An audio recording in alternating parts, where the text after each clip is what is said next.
So with that, I'd like to go ahead and introduce myself. My name is Josh Lapp. I'm with Designing Local, and our firm is leading the Special Capital District Design Guidelines um, project. And we had a few sessions in person where we really talked a lot more in specificity about this project and what we're looking to do and getting feedback from individuals. But we wanted to have an opportunity for more education around really preservation in general, design review in general, maybe a little bit about architectural styles and why these are all important things. And so, of course, we turned to Nancy Rickey, who's also part of our team that's developing these guidelines and really is an expert in both historic preservation, but also architectural history, and has been working on these types of projects for many years.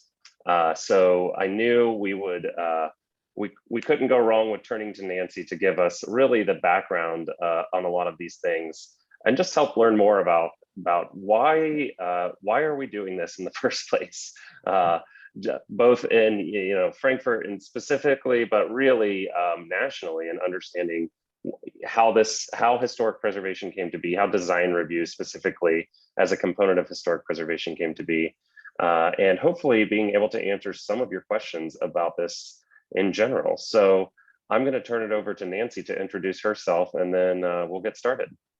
Great. Thanks, Josh. And thank you for attending this webinar. I don't see you, but I'm happy that you're here. Josh said that I've been working in historic preservation for a number of years. That's a little bit of an understatement because it's over 40 years now.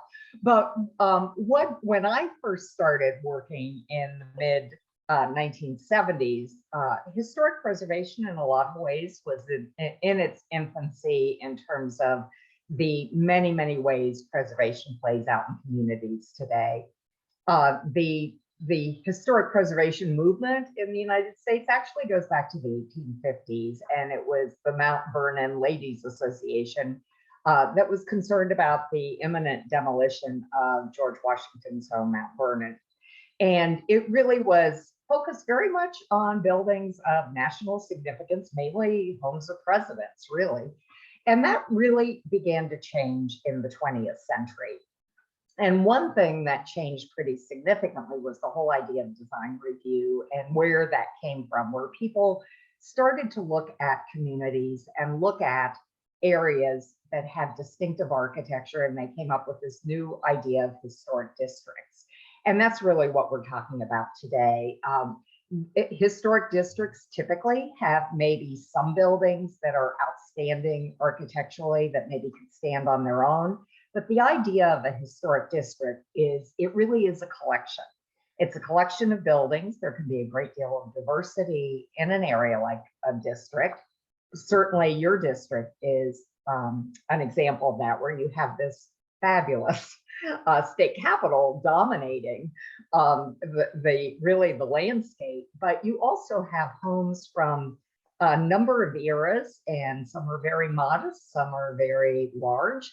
And that's really typical of historic districts, even though each district is unique. And even in Frankfort, you have multiple districts and they all have their own character and their own special features. So what we're going to talk about today is just a little bit of the background about what preservation does and why design review is one of the most important tools that preservationists and planners and economic development people have been using for over 50 years. One is preservation is really about community. It's about your community. It's about your neighborhood.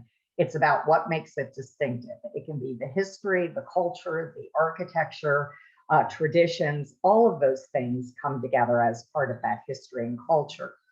It does protect investment of property owners. And this is one of the biggest reasons why a lot of people have tried to get historic districts established, particularly in residential areas, beginning back in the 1930s.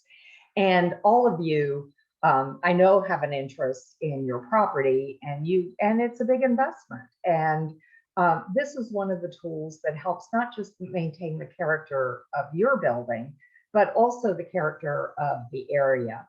This is not necessarily true universally, but I know studies done, we're based in Columbus, Ohio, which is the capital city.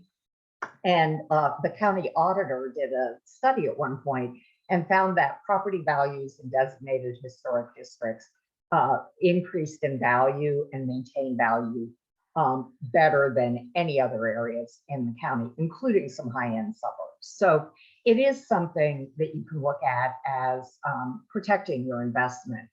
The whole idea of architectural review really encourages better design. It doesn't guarantee it because everything's a little bit subjective, but the whole idea is everybody plays by the same rules, and something, even if you follow the rules, the person next door has to.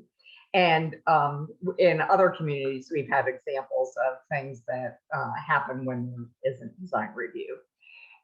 Economic development, takes many, many different forms. In commercial buildings, it can be using historic tax credits. So having historic district designation can help you with that.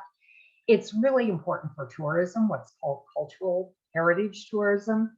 And I'm pretty sure Frankfort is benefiting from that. I know the state of Kentucky is. And an example would be your bourbon heritage trails. I mean, that's something that is so distinctive about Kentucky, and it tells a story. Well, your neighborhood tells a story of the history of Frankfort too. And then it enhances livability, maintaining and appreciating these unique areas. It really, when they're being maintained and taken care of, it's not just the property value aspect, it also creates a living environment that is very high quality. So those are some of the reasons why communities undertake preservation efforts. It's not all of them, but it's kind of a thumbnail of why people have done this over many, many years. I just want to add really quickly that if as questions or comments or thoughts come up, feel free to use the Q&A or chat, and I'll moderate all the questions and give them to Nancy, since she's really, you know, the expert here. So feel free to put those in the chat. So just to go back and talk about design review, because that's really what this project is about. The first municipal design review ordinance was passed in 1931 in Charleston, South Carolina. And anybody who knows Charleston today knows it's the one of the #1 tourist destinations in the US. It also has very, very high property values, which maybe it also has its downside because, you know, people have really bid up the properties.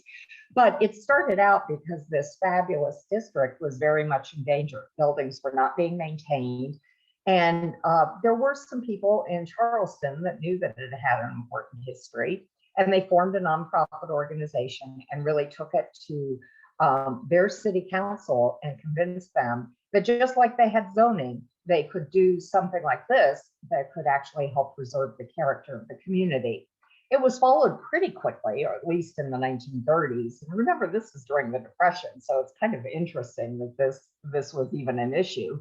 But New Orleans, the historic areas of New Orleans, and San Antonio, Texas, because there was a lot of effort around the Alamo at that time.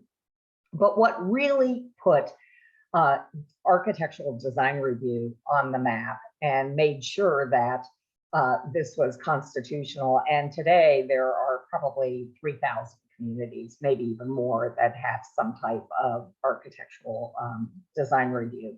But it was a Supreme Court case, and it was Penn Central Railroad and the New York City Landmarks Commission. And any of you who've been to New York City or heard about Penn Station, it was demolished in the 1960s.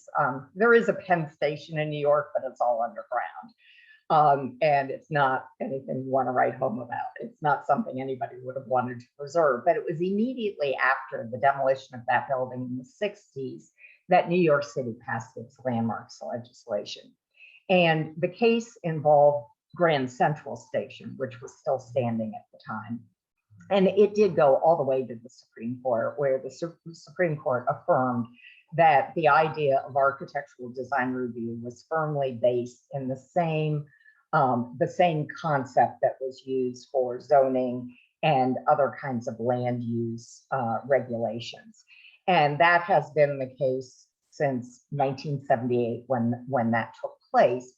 But what it did establish, and this was really important, it did establish that process is important, that due process is important, that people you can't take away all rights of property values, but it did create a legal framework. And I think that's for the good, because everyone now knows what a really good ordinance looks like. They know what kind of public hearings they have to have, public process.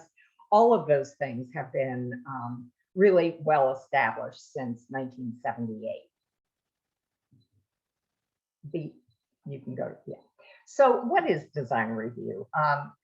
Some of you may have gone through this process in your neighborhood. Some of you may be entirely new to it and haven't made any changes to your building, so you don't know exactly what it is. But the whole idea is to preserve, and we're talking about exteriors of buildings. What you do on the interior is not covered by this. There are very, very few places that do that. New York City, Grand Central Station, the interior is also a designated landmark, but that is a very unusual situation. So it does look at changes made to the exterior of the building. So it could be rehabilitation, restoration. It also looks at new construction, so that new construction is compatible with the character of the district. The architectural review is based on each individual building and what makes that building distinctive. What characteristics does it have that speaks to its architecture, its history, its historic fabric.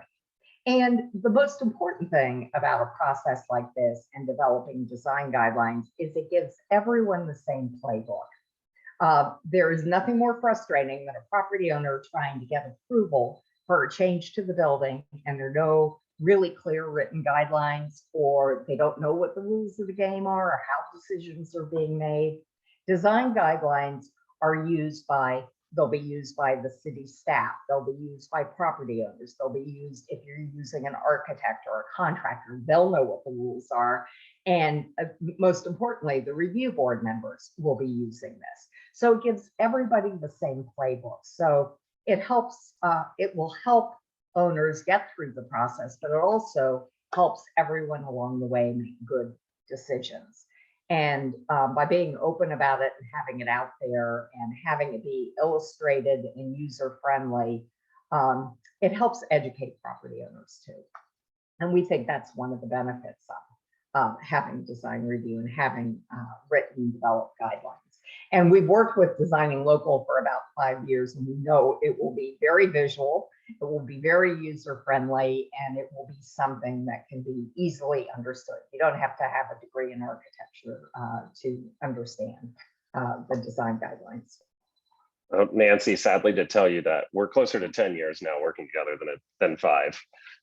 Oh, wow. Well, okay. Time flies. You can tell I'm a bit older, so time, goes by. Same. You're right.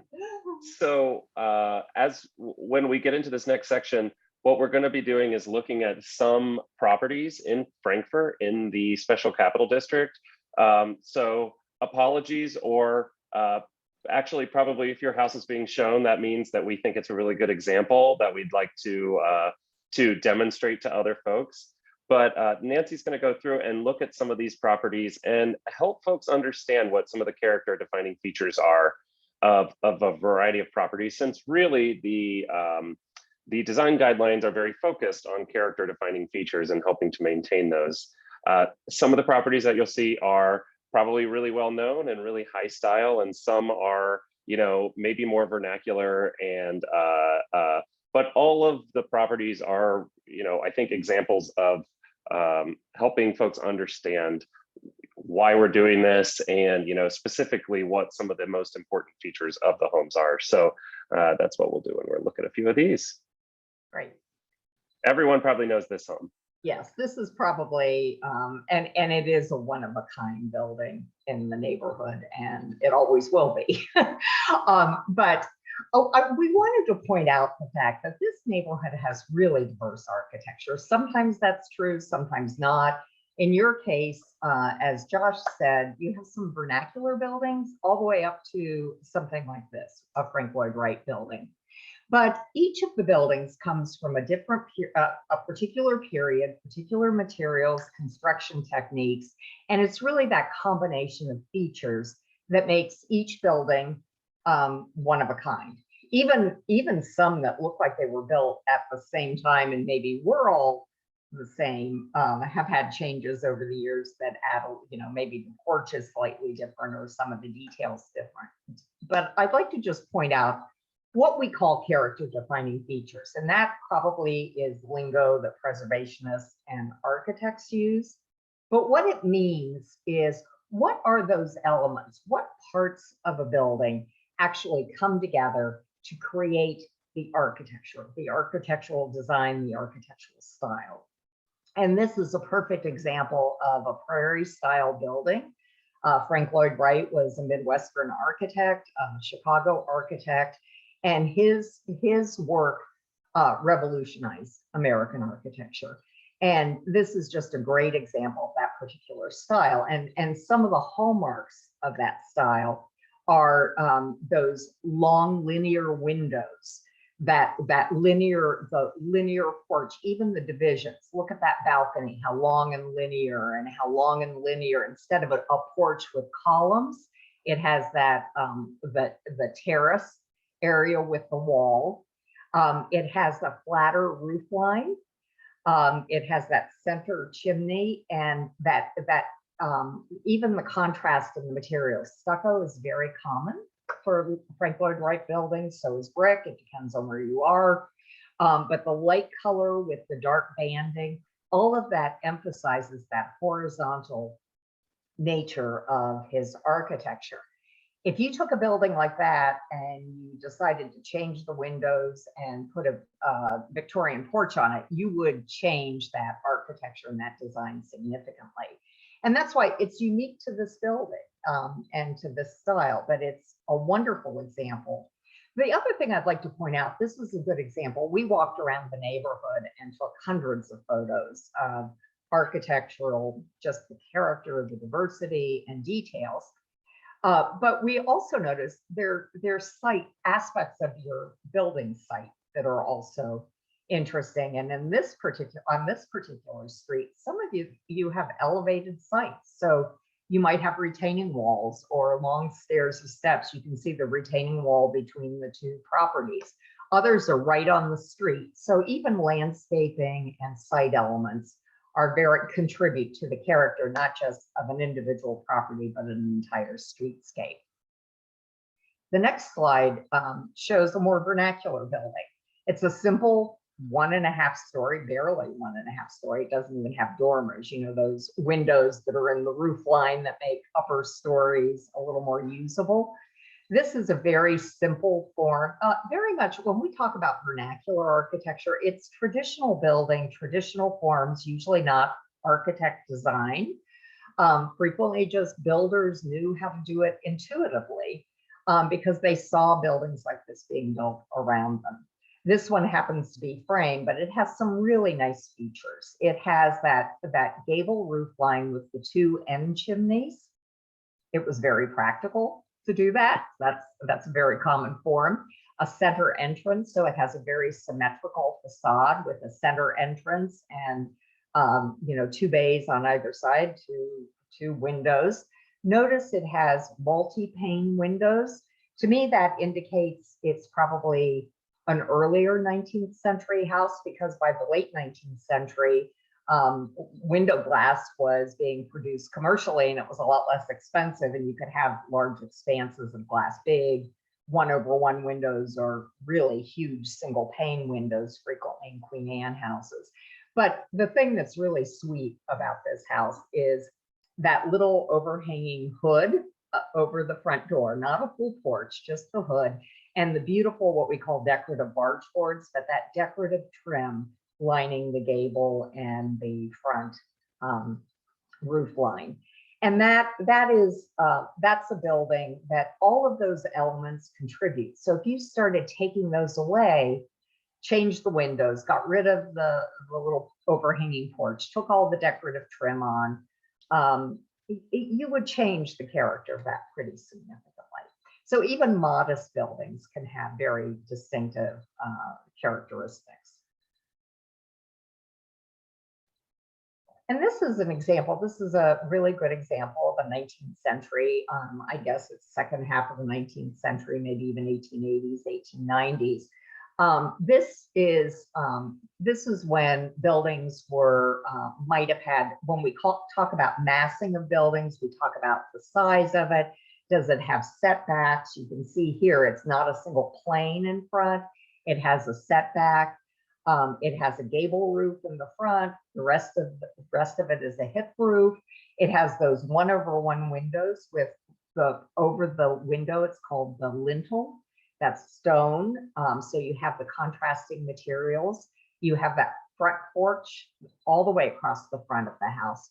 All of those are characteristics that would be common of 19th century buildings. You see it on other ones too, but this is a really good example. It's not necessarily a high style Queen Anne building with lots and lots of decoration and different materials and projecting bays and towers and all of those kind of elements, but it is of that genre where there was some diversity in materials, just the shape of the building, some projecting elements, and front porch.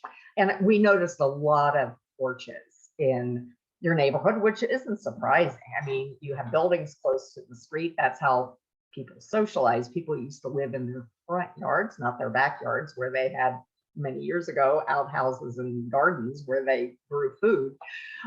So it does make it a wonderful neighborhood to see this variety of porches. But here on this porch, you can see it has round columns. You might have porches that have square posts. You might have porches that have decorative railings. You might have some like this, and this is a common form. It doesn't have a railing. But again, just lots and lots of variety, but that's an example of what some of the features of that particular building would be. And this is a great bungalow. And bungalows have those sweeping roof line that really creates that front porch. And when I talked about a dormer, this is a bungalow dormer. Earlier buildings might have had a single window, a small little dormer.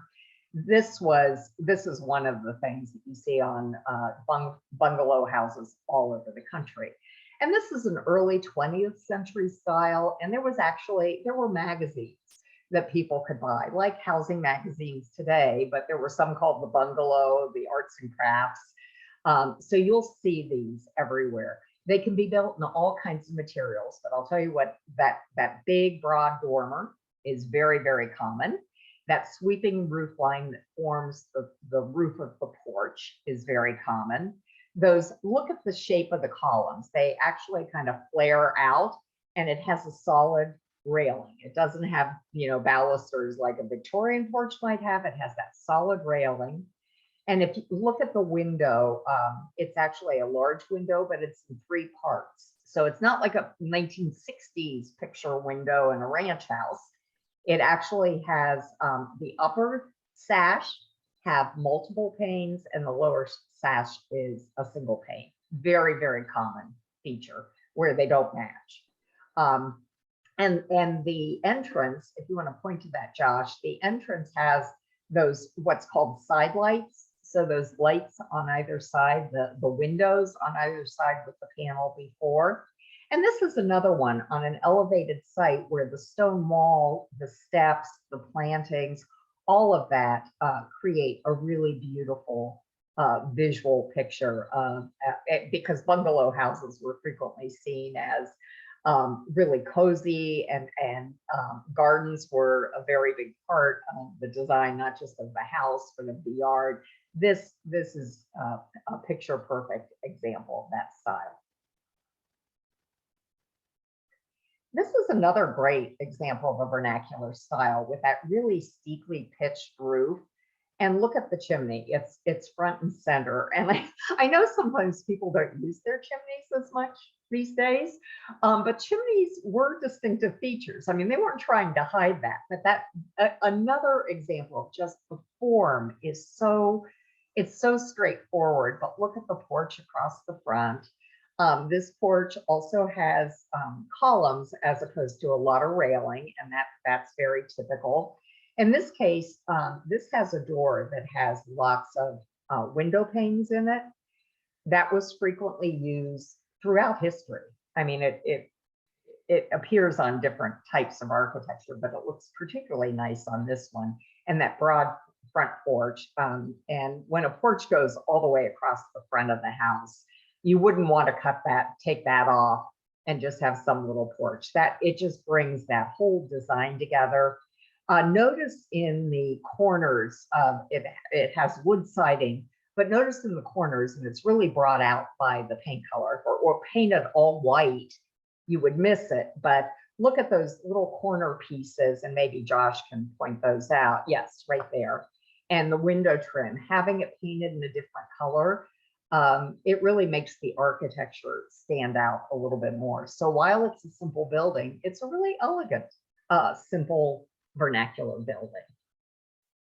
And I guess this is a question, or correct me if I'm wrong, Nancy, but part of the, I think, most interesting thing about this district is the juxtaposition between some of these very high style buildings that maybe came at a different time or were in a different location, and really help tell the story of how the neighborhood developed, where, you know, it was more focused on manufacturing and maybe more, you know, vernacular worker housing prior to the addition of the Capitol building, which then maybe changed, you know, the development patterns of the neighborhood. Yeah, that's exactly right. I mean, this area had a history that dates back well before the state capitol was built.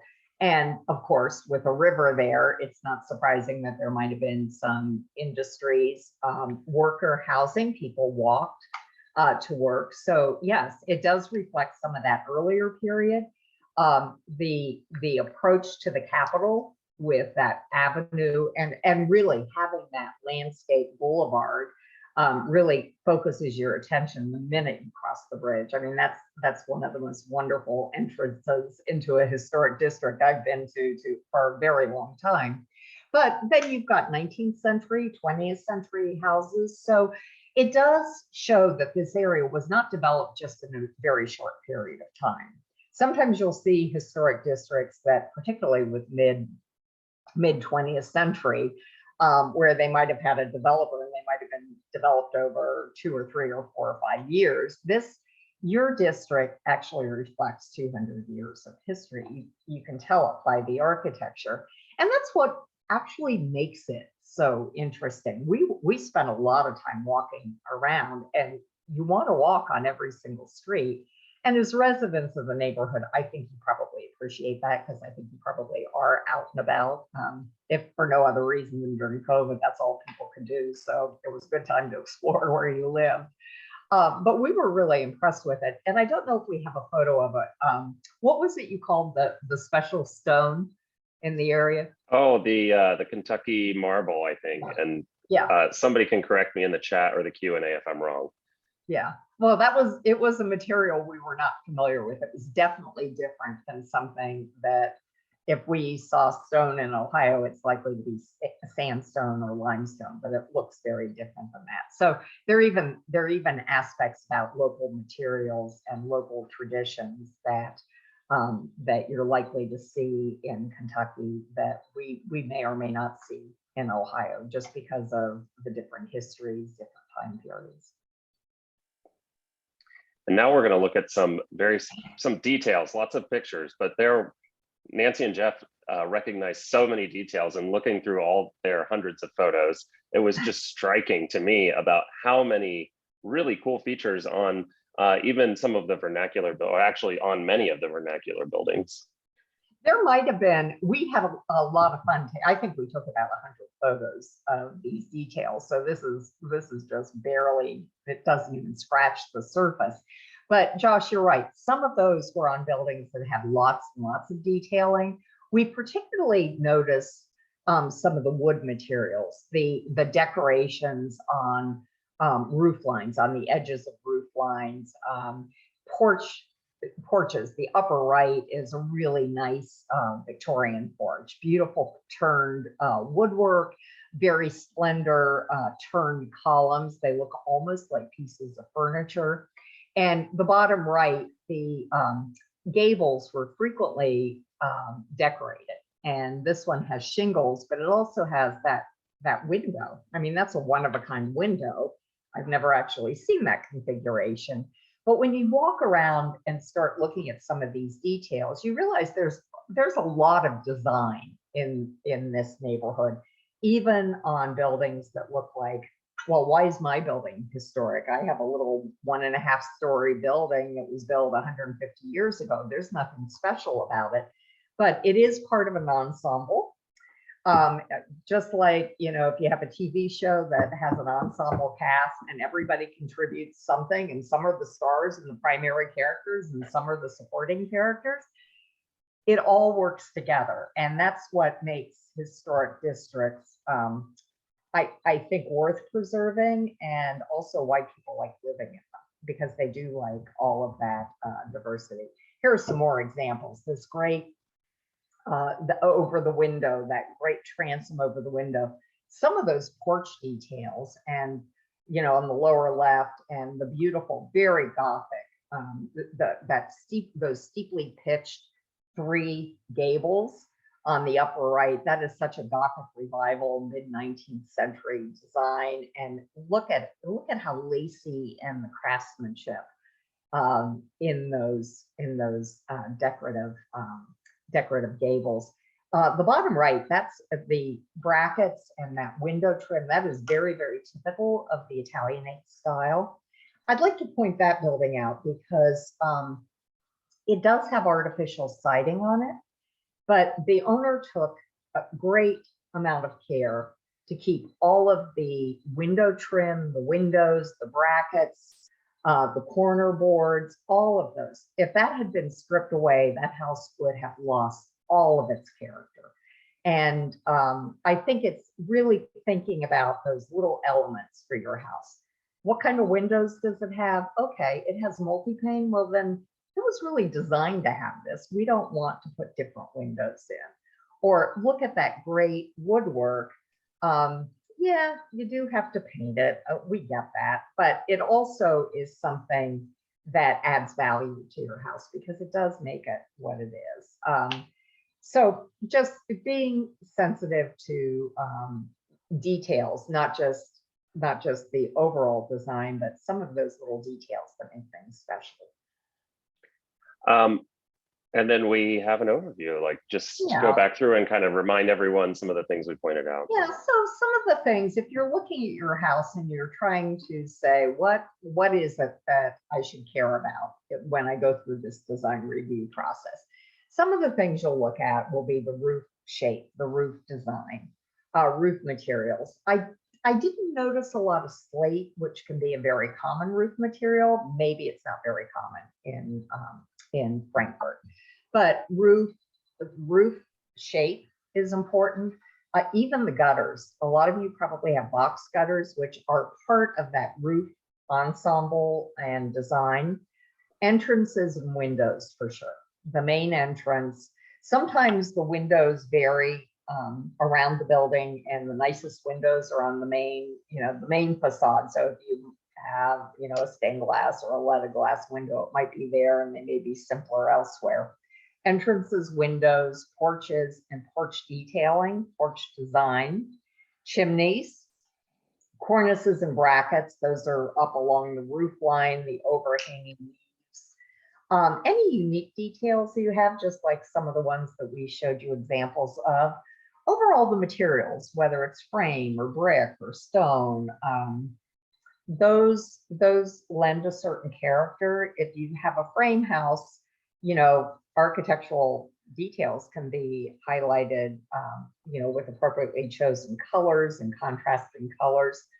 A whole lot of architectural styles were never meant to be painted all white, and sometimes you lose a little bit of that architectural punch because of that. In fact, we have next door neighbors right here where we are that had this great little mid-century, well, it's not little, it's a pretty big Cape Cod. So it has kind of a colonial revival look. It was all painted white, and they just painted it a light gray and the trim's white.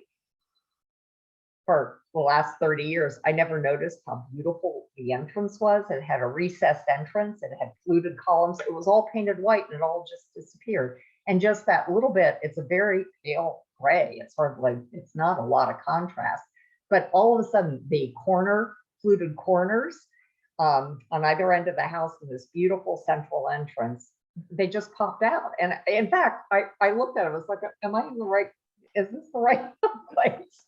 So those kind of thing, overall materials, the setting, your landscaping, if you have a wrought iron fence or a picket fence, all of those things contribute to that. And then the overall form and massing, which is really, is it a 1-story, a 2-story, is it 2.5-story, does it have a tower? That's what we talk about with form and massing. And it varies, and even next door to each other, you'll have buildings from very different periods and different massing, but it all creates that historic environment. So that's just a quick overview of things to think about. And also, these are the issues that will be addressed in the guidelines to provide you with information so you can make good decisions. Since everybody's porch might be different, this is how you look at it, this is how you treat it. So these will be very, very helpful, I think, as you go forward in maintaining or perhaps upgrading your house or adding on to your house or whatever. And because we just really gave an overview today, I did want to give a few resources. I think particularly to help property owners understand more about their property. I know for me, Nancy's an architectural historian by training. I'm an urban planner, and as I've learned more from Nancy and from being involved in this, I think the more you know, the more you can appreciate your own home and really get a sense of the importance of it and why you do want to help preserve it. So big shout out to Rickey, who is the city's historic preservation officer and is I think a participant here. So everyone kind of wave hi to Rickey.